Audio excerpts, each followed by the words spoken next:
Coalhouse Fort has a long history, starting with a D-shaped artillery blockhouse that was built in 1539.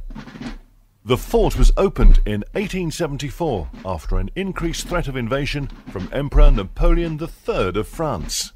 The supervising engineer for these works was Colonel Gordon, later to become infamous as General Gordon on his death in Khartoum. I was sent to Khartoum to assess the Egyptian capacity to deal with the uprising. I assessed it as nil. Send Gordon to Khartoum.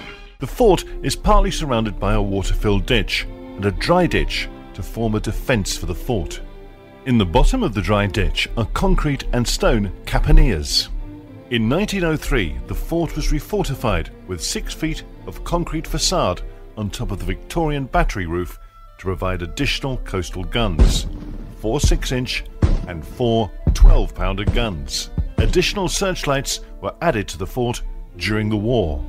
During the Second World War, the fort was rearmed with 2 5.5-inch guns removed from HMS Hood, and also a secret system to monitor the magnetism of our ships called a degaussing station, which ensured the ships were demagnetized to counter the threat of German magnetic mines.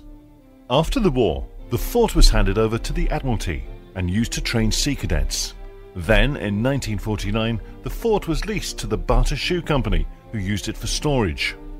In 1962, Thurrock Council acquired the fort.